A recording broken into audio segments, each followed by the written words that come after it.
Сәлеметсіздер ме? Мен номері 49-шы жалпы орта білім беретін мектебінің 7-ші В сынып оқушысы Қасым Аружан. Тәуелсіздіктің 30 жылдығына орай Тәуелсіздік жұлдыздары атты онлайн мәнерлеп оқу байқауына қатысамын. Республика менің. Авторы Аллаберген Қонарбаев. Қалың жұртым қазағым мақтан бүгін. Жан сырыңды жайсап ақтар бүгін. Мерейі үсте мерекең болсын құтты. Сан ғасырлар жоғалтып тапқан бүгін. Тәуелсіздік тұғыры еркіндігің, күмбірлейді күй болып шертілдің. Келген жоқ қой бостандық бостан босқа, шын болаттай қазағым серпіл бүгін. Құлаш ұрды ғарышқа өркеніміз, бүгініммен басталды ертеңіміз.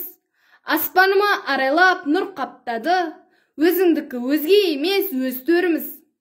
Өткен күндер өгейсіп көп тілеген, ала сармас арманым көп тілеген, тілім, дінім, ділімде қайта оралған, өмірімнің өзегі деп білемін.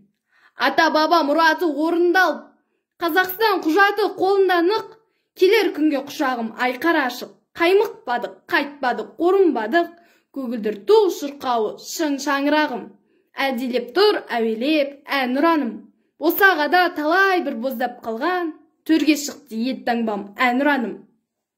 Алатаудай салмақ тұр иығыңда, аз емес қой ыстығың суығыңда, алтын толы қазақтың қара жері, қалдың ау сен талайдың көз қиығында. Көңілге ыстық көзге нұр атынғандай, адам затты аялап шақырғандай, 2030 атты болашағың келе жатыр қол бұлғап батырлардай.